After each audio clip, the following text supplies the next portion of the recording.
Jadi kita pingin sholat kita berkualitas. Kalau sholat kita berkualitas, maka nanti akan ada bobotnya. Kenapa Allah mengatakan sholat itu tanha anil fahsya wal munkar, mencegah dari perbuatan keji dan munkar? Kalau betul-betul berkualitas, maka nanti efeknya mampu menjadikan hamba Allah tersebut mencegah dirinya dari perbuatan keji dan munkar. Tadi kita sholat isya tuh, jamaah tadi berjamaah sholat isya. Saya tadi telat karena saya dalam perjalanan, jadi saya jamak. Ini yang mukim di sini sholat isya tadi. Tadi itu bapak-bapak ibu-ibu sekalian, tadi itu namanya mengerjakan sholat 4 rakaat.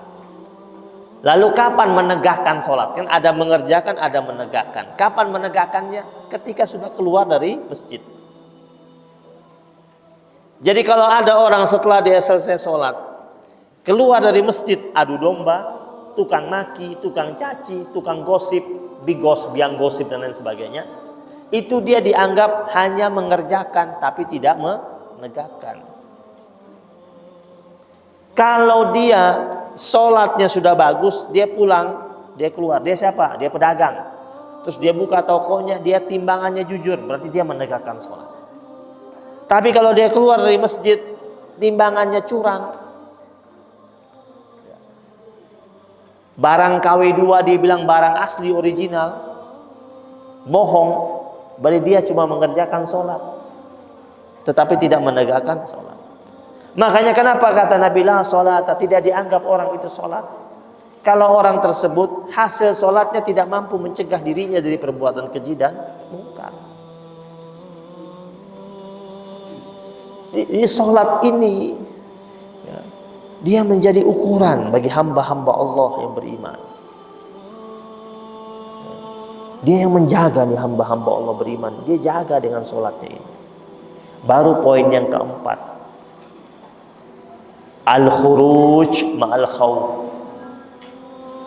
Keluar dari ibadah sholat itu setelah selesai isi dengan rasa takut. Jadi jangan bangga setelah selesai sholat, karena belum tentu sholat yang kita lakukan ini Allah terima. Maka tetap kita selipkan rasa takut. Takut kalau Allah tidak terima. Takut kalau dinilai cacat sholatnya, tidak bernilai, tidak berguna. Maka ketika orang selesai sholat, apa yang pertama kali dia ucapkan setelah salam kita? Istighfar kan? Kenapa kita baca istighfar? Padahal kita habis sholat kok, nggak habis maksiat kan? Kok baca istighfar? Kita minta ampun sama Allah agar Allah ampuni kita kalau tadi 4 rakaat yang kita kerjakan tadi banyak kurangnya, banyak cacatnya. Kita minta ampun sama Allah kalau tadi pas lagi sholat lagi ingat sesuatu masuk di kepala kita.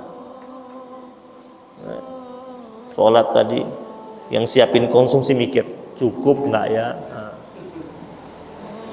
Itu kan gangguan. Akhirnya pas masa istighfar. Kenapa? Karena tadi ada panitia, dia lagi sholat di kepalanya, ini yang datang berapa masjid ya yang datang, itu kue kotaknya cukup atau enggak ya? Makanya istighfar.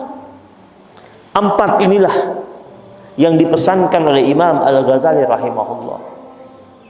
Jika kita menginginkan sholat kita itu berkualitas, kita harus latih. Ya. Tidak semua orang semua manusia ini, kita semua ini pasti akan mengalami masa-masa di mana kita diganggu dalam sholat kita. Semua tidak terkecuali. Ya. Maka kata Imam Al-Ghazali, untuk memancing kekhusyuan itu, kata beliau, ingat Allah di 3 titik. Yang pertama, ingatlah Allah ketika engkau mengucapkan Allahu Akbar, takbiratul ihram. Hadirkan Allah, ingat kebesarannya, ingat kekuasaannya, ingat karunia-Nya, ingat anugerahnya, ingat ancamannya, ingat murkanya pas saat Allahu Akbar. Yang kedua, ingatlah Allah ketika engkau membaca iyyaka na'budu wa iyyaka nasta'in. Berarti di tiap rakaat kita kan harus baca Fatihah. La sholata liman lam yaqra bi Fatihatil Kitab.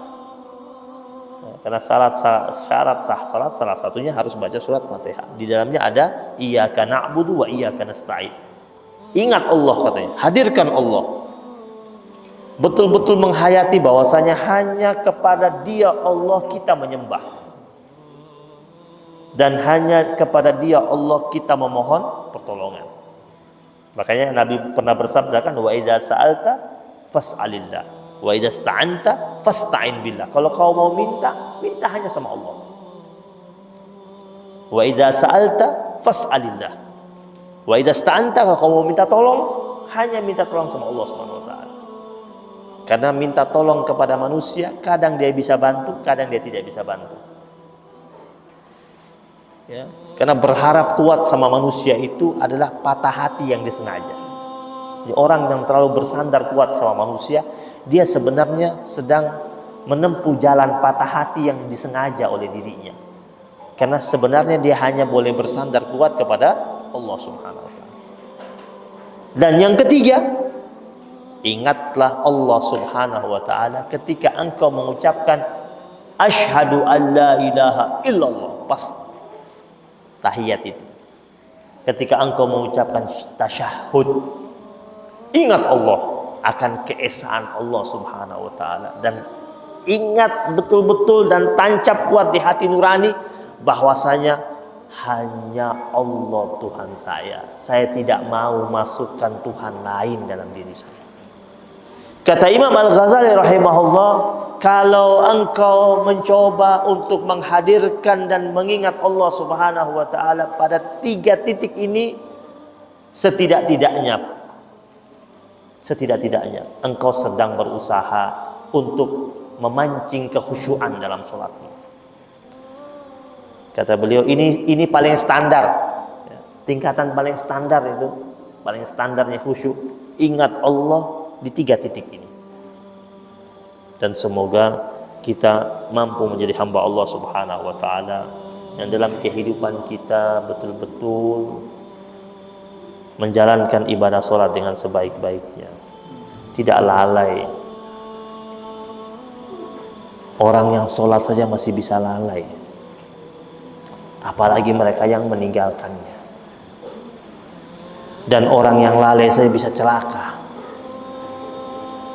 Ya, jadi sholat saja dia masih bisa lalai dan masih bisa celaka,